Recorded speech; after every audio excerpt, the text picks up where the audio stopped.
किसको महिला सत्ता में देखना चाहती हैं, ये सवाल मैं लेकर पहुंचा हूं बांकुरा विधानसभा के अंदर। सीधा बात करूंगा, मैं आपसे बात करूंगा। क्या नाम है आपका? मेरा नाम है रुमेला चक्रवर्ती। अच्छा रुमेला जी, एक बात बताइए, हम लोग पूरा बंगाल में घूम रहे हैं, लोगों से जाके विचार पूछ रहे हैं, लोगों से आके बात कर रहे हैं और आज आपकी विधानसभा में आए हैं। तो ये जो चुनाव है, ये जो इलेक्शन है, महिलाएं इस इलेक्शन को किस नज़रिए से देख रही हैं? क्या आपको लगता है दीदी इस बार चाहिए या इस बार मोदी जी जो है? ऑब्वियसली मोदी जी चाहिए, क्योंकि दीदी तो इतने साल है लेकिन वो तो महिला के बारे में सोचते नहीं है बिल्कुल। महिला ही तो ज़्यादा खतरे में भी है, वो पीछे भी है, उनको आगे भी नहीं लेके जाते। और मोदी जी तो महिला के बारे में बहुत सोचती है। ऐसा तो महिला के बारे में वो इतना ही सोचते हैं कि वो मुस्लिम महिला के बारे में भी सोचा है, वो 3 तलाक भी तो उठा दिया है। तो वो तो हमारे लिए तो सोचते ही है।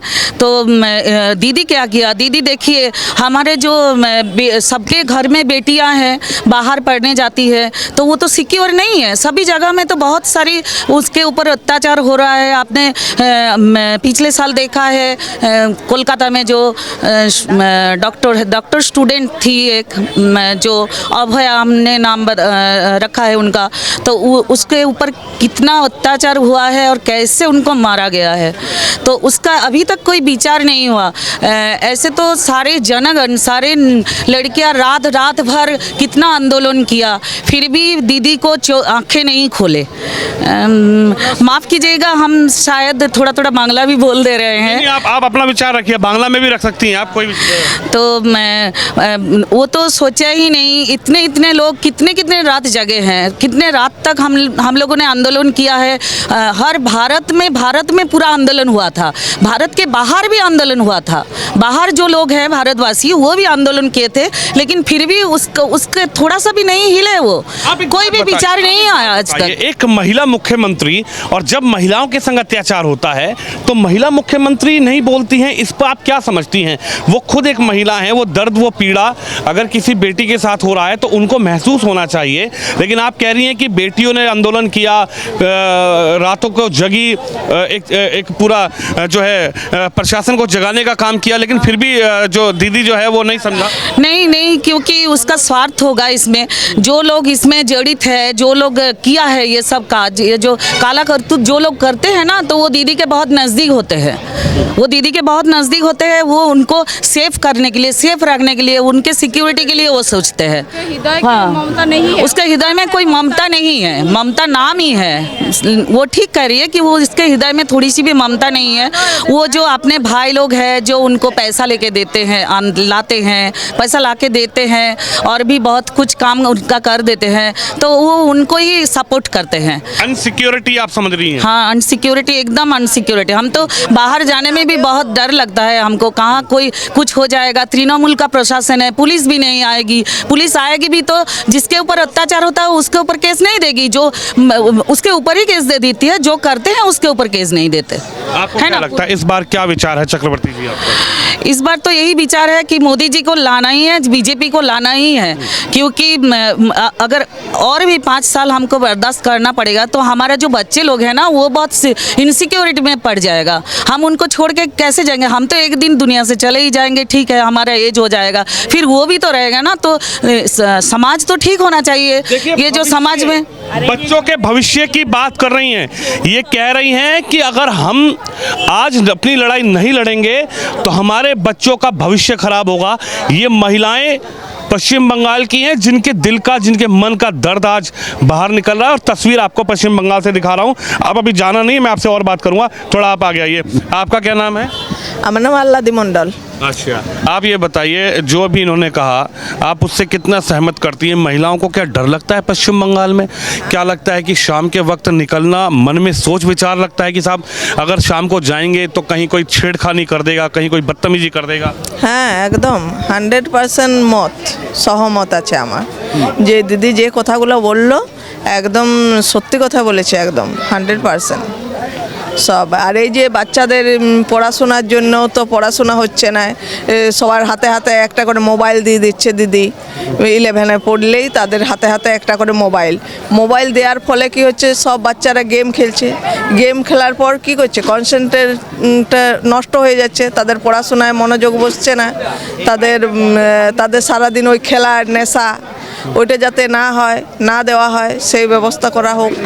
आप इस बार क्या चाहती हैं? क्या मन में है महिलाओं का? इस बार का मन दीदी को बनाना है सीएम, या फिर महिला इस बार बदलाव चाहती না, এবার বদলাও ওই মুখ্যমন্ত্রী আমরা চাই না, আমরা মোদিকে চাই, বা অন্য সিএম হোক সেটা চাই। हैं? मोदी जी को इस बार देख रही हैं? হ্যাঁ একদম। आप बताइए, एक थोड़ा आगे आइए, आपका क्या नाम है? रूपाली सातभाया। अच्छा ये बताइए, आपका क्या विचार है इस चुनाव को लेकर? इस बार मन है दीदी का जो चल रहा है सरकार उसको रिपीट करेंगी, या इस बार जो मन है इस बार बदलने का मन है? হ্যাঁ দিদিকে আর চাই না আমরা চাই বিজেপি আসুক, মোদিজি আসুক। মোদিজি আমাদের সুরক্ষা দিতে পারবেন, আমাদের মহিলা সুরক্ষা, আমরা সেফটি থাকবো, এটাই চাই। আমাদের বাচ্চাদের জন্য পড়াশোনা সুরক্ষিত, ছেলে মেয়েদের জন্য সুরক্ষিত, সেভ, মানে সব কিছু আমরা মোদিজির হাত ধরে আমরা পেতে চাই। আমরা বাচ্চাদের স্কুল প্রশাসন সব দিক থেকে আমরা বঞ্চিত হয়ে যাচ্ছি। ছেলেমেয়েরা পড়াশোনার ঠিকঠাক জায়গায় প্রতিষ্ঠিত হতে পারছে না, পড়াশোনা করতে পারছে না, চাকরি এইসব নানা রকম কাজ, এরা সব দিক থেকে বঞ্চিত হচ্ছে। আমরা পশ্চিমবঙ্গ বাংলা, আমরা এই বাংলা আমরা সব দিক থেকে বঞ্চিত হচ্ছি। यानी नौकरी की ये बात कर रही हैं कि नौकरी नहीं? हाँ, नौकरी तो एकदम नहीं है। कुछ दिन पहले देखा है ना कोलकाता में, वो तो कितने लड़कियां, हमारे बेटियों के जैसे लड़कियां, कितने जो पढ़ाई किए हुए हैं बहुत दूर तक, वो सब तो धरना देकर बैठे थे। कितने लोगों को नौकरी चला गया, हमने कभी सुना नहीं था कि सरकारी नौकरी भी जाते हैं। धरना देंगे तो नौकरी छिन जाएगा? नहीं वो बात नहीं, और नौकरी तो चला गया ना, वो तो जो अभी तो 60,000 नौकरी तो चला गया वेस्ट बंगाल गवर्नमेंट का, स्कूल टीचर का, आपने सुना होगा। तो वो क्या था, कुछ लोगों ने, कुछ उनके जो दलाल है वो पैसा लेकर नौकरी दिए थे, तो किसी ने उस पर केस ठोक दिया। तो दीदी को बोला गया कि वो अलग कर दो, जो पैसा लेकर नौकरी लिया है उसको अलग कर दो, अलग लिस्ट बना दो, तो ताकि जो योग्य है, जो ठीक से एग्ज़ाम देकर नौकरी मिला है, तो उसको हम बचा लेंगे, उसको नौकरी रहेगा, फिर इन लोगों को नौकरी चलाएगा। लेकिन दीदी ने कोई लिस्ट दिया ही नहीं। देखिए, महिलाओं के जो मुद्दे हैं, सबसे अहम मुद्दा महिलाओं का बच्चों की सुरक्षा, बच्चों की एजुकेशन, अपने परिवार की सुरक्षा, और सबसे बड़ी बात है नौकरी, जॉब। हाँ, জব চাইয়ে সবচেয়ে আগে এডুকেশন চাইয়ে, হ্যাঁ স্টুডেন্টদের, নালে এডুকেশন না থাকলে তাদের লেখাপড়া ঠিকমতো হবে না। তারা এগিয়ে যাবে কি করে? লেখাপড়া শিখে কি দোকান করবে? হ্যাঁ, না সবজি বিক্রি করবে? কি করবে? শিক্ষার অমর্যাদা হবে। হ্যাঁ, যারা এডুকেশনে হায়ার এডুকেশন শিখছে সেই সকল ছেলে মেয়েদের জব যদি এডুকেশন চাকরি না মেলে তাহলে তারা কি করবে? এই সম্মানটুকু চাই। হ্যাঁ, देखिए बिल्कुल এই জন্য कह रही हैं, मैं इनकी बात समझ रहा हूँ। ये कह रही हैं कि पढ़ लिख के सब्जी तरकारी बेचेंगे, पढ़ लिख के हम करेंगे क्या? हम अपने बच्चों को पढ़ा रहे हैं, लेकिन जो स्टेट गवर्नमेंट को जॉब देनी चाहिए, स्टेट गवर्नमेंट को जो नौकरियां निकालनी चाहिए। 15 साल से दीदी बैठी हैं, लेकिन बच्चे आज पढ़ लिख कर दूसरे प्रदेशों की तरफ देख रहे हैं। यही आप लोग कहना चाहते हैं? हाँ ये चाहिए, एसएससी चाहिए। हाँ, एजुकेशन तो आगे चाहिए, सबसे जॉब तो चाहिए ही। इस बार आपको क्या लगता है, जब आप 5 साल बाद वोट करने जा रही हैं, एक तरफ मोदी जी हैं जो पूरी ताकत लगाने के कह रहे हैं कि साहब इस बार हम लोग चाहते हैं कि बीजेपी का सरकार बने, लेकिन दीदी कह रही हैं कि मोदी जी कितना भी ताकत लगा लें टीएमसी को हरा नहीं पाएंगे। लेकिन जो आम वोटर है उसका मन क्या है? आप लोग का क्या मन है, मोदी जी आए या दीदी आए? अरे मोदी जी आइए, है उसको आने के बाद यदि कुछ परिवर्तन है तो उन्हें आना चाहिए, परिवर्तन परिवर्तन चाहिए। आप बताइए, आपका क्या नाम है? दीपाली दत्त। अच्छा इधर आइए, यहाँ पे आइए, इनके साथ आइए, क्योंकि आप मुझे लगता है बांग्ला बोलेंगी तो मैं थोड़ा ट्रांसलेशन ले लूँगा। अच्छा ये बताइए, मेरा सवाल यह है, दीदी 3 बार से मुख्यमंत्री है, महिला मुख्यमंत्री है, आप भी महिला हैं, इस बार का चुनाव है, क्या समझ आता है, क्या समझ में आ रहा है? किसको देख रही हैं? बीजेपी को देख रही हैं या दीदी को इस बार चौथी बार सीएम बनाना चाहती हैं? हम বিজেপিকে চাইছি, আমরা বিজেপিকেই চাইছি। আর দিদি তো আমাদের কোনো নিরাপত্তা দিতেই পাচ্ছেন না। উনি এসএসসি চাকরিগুলো হচ্ছিল সেগুলোকে একদম বন্ধ করে দিয়েছেন টোটালি। ছেলেরা একদম বেকারত্ব হয়ে গেছে, একদম ছেলেরা চাকরি পাচ্ছে না। আমার ছেলেই কতদূর পড়াশোনা করেছে কিন্তু চাকরি পাচ্ছে না ভালো স্টুডেন্ট হয়েও। তাহলে বেকারত্বটা যেন একদম ঠিকঠাক হয় আর নির্মূল হয়, আর মেয়েদের নিরাপত্তাটা যেন হয়। মেয়েরা হঠাৎ সন্ধ্যেবেলায় কোথাও আমরাই যেতে পারি না, কিন্তু আমরা হয়তো চলে যাব, কিন্তু এর পরের যারা আছে তারা তো দুর্নীতি যে মানে নিরাপত্তাটা সন্ধ্যেবেলায় মেয়েরা বাইরে বেরোনো এই জিনিসগুলোর জন্য নিরাপত্তাটা सटीक हो। आज जो चिंता है वो अपने आने वाली जनरेशन की लोग चिंता कर रहे हैं, खासकर महिलाएं अपने बच्चों की चिंता कर रही हैं।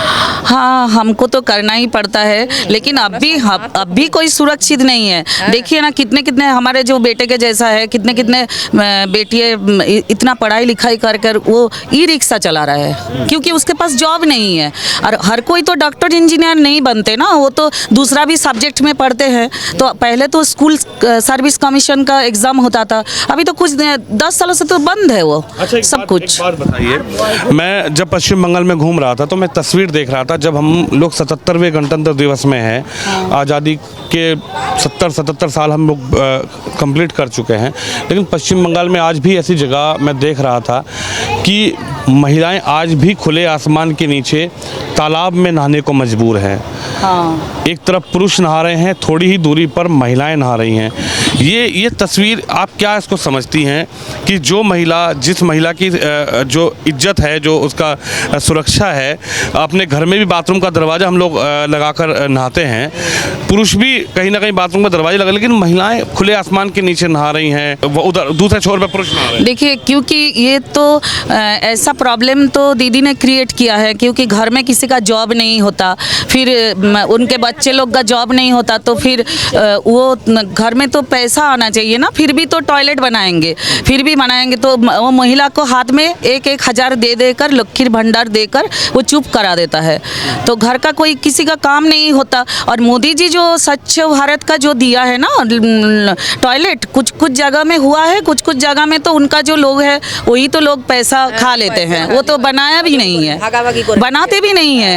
मोदी जी तो उनके बारे में सोचे थे, आप जो बोले हैं वो जो घर की महिलाएं हैं उनके बारे में जो आप बोल रहे हैं, तो मोदी जी ने सोचे थे। मोदी जी तो बहुत दिन पहले, बहुत दिनों से वो दे रहे हैं। यानी कि जो योजनाएं केंद्र से जो योजनाएं चलती है वो दीदी लागू नहीं करती। नहीं लागू करती, ये लागू किया था, लेकिन कुछ कुछ जगह में अगर पैसा तो हड़प जाता है तो कैसे लागू होगा। हाँ, वो तो पैसा पूरा नहीं मिलता है उनके पास। अच्छा, टॉयलेट बनाने का शायद पैसा नहीं होता, तो पूरा पैसा जो आता है ना वो काटमानी करके पूरा आधा हो जाता है, फिर उसी टका में वो तो बना नहीं सकते ना, उसी रुपया में, इसलिए उसको मजबूरन ऐसा करना पड़ता है। अच्छा, यहाँ पर एक दामोदर रिवर है, दामोदर नदी है। मैं जब पढ़ रहा था यहाँ के बारे में, तो दामोदर रिवर के आसपास जो ग्रामीण क्षेत्र रहते हैं उनको भी डर लगता है कि भाई अगर बाढ़ आ जाएगी तो हम लोग कैसे सुरक्षित रहेंगे, प्रशासन सुनता नहीं है। क्या इस पर कहेंगे? दुर्गापुर में है दामोदर नदी जो है, दामोदर नदी जो है तो वो दुर्गापुर में है। हमारे यहाँ जो नदी है वो दारकेश्वर है। तो हाँ, वो तो होता है ये, उनके पास तो मजबूत घर नहीं होता, वो जो घर का रुपया आता है ना उसी में भी मार हो जाता है। नदी का संशोधन नहीं होता, मतलब जो नदी का जो संशोधन होता नहीं है तब तो फ्लड ज़्यादा होता है ना, वो तो पानी तो ऊपर से बह जाता है, फिर उनके पास पक्का बाड़ी भी नहीं होता। तो आप इस बार चाह रही हैं कि जो मुद्दा है वो सुरक्षा, एजुकेशन, सड़कें, महिलाओं के लिए स्वच्छ पानी, इस पर दीदी पूरी तरीके से फेल। और एक बात मुझे कहनी है, कल एक सभा था शायद सिंगूर में, कल था या आज था, तो मैंने देखा है तो बहुत सारे स्टूडेंट को उस सभा में जाने के लिए बोले। क्यों? वो क्या पार्टी करने के लिए गया है? वो तो पढ़ाई करने के लिए माँ बाप स्कूल में भेजते हैं, तो उसके माँ बाप आकर सब टीचर को बोल रहे हैं क्यों भेजा है मेरे बच्चे को। यानी कि जो राजनीतिक सभाएं हैं उसमें बच्चों को भेजा है।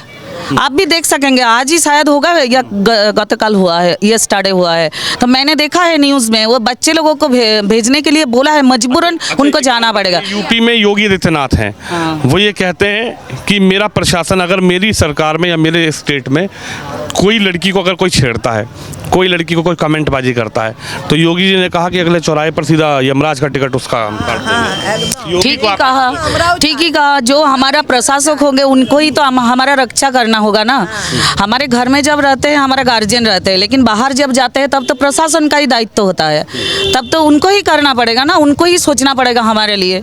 तो कौन सोचेगा? कि बुलडोजर जैसी सरकार यहाँ पे हाँ चाहिए, नहीं तो ठीक नहीं होगा।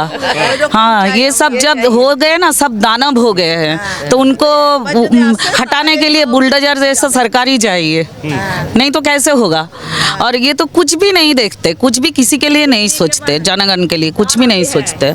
इस बार आप बदलाव चाहती हैं? হ্যাঁ ওর কি করে হ্যাঁ পরিবর্তন আমরা চাই একদম। আমরা শিক্ষা সুরক্ষা আর পরিকাঠামো গরিবদের জন্য প্রাপ্য অধিকার যেমন সেটা পেয়ে যায় এই সরকার আসার পরে, এটাই আমরা চাই, পরিবর্তন চাই। जॉब नहीं होती है चाहिए, जे सब केंद्र থেকে টাকা आएगा ना उसको মাঝখান में काटमानी जन नहीं हो चाहिए। देखिए, बड़ा सवाल यही है कि जो मुद्दे इस बार चुनाव में चल रहे हैं, जो मुद्दे, जिन मुद्दों पर महिलाएं इस बार वोट करेंगी, इन्होंने अपने दिल की बात रखी, अपने मन की बात बताई, अपने विचार बताए हैं, और ये भी बताया कि इस बार का जो चुनाव है उसमें महिलाओं का क्या योगदान रहेगा। दीदी आएंगी या जाएंगी ये तो मई में पता लगेगा चुनाव के बाद, लेकिन इस बार महिलाएं किन मुद्दों पर वोट डालेंगी ये हम आपको दिखा रहे हैं। आप भी इस खबर पर, इस वीडियो पर अपनी राय जरूर रखिए। कैमरामैन शिवम यादव के साथ विनोद शर्मा, बांकुरा, पश्चिम बंगाल।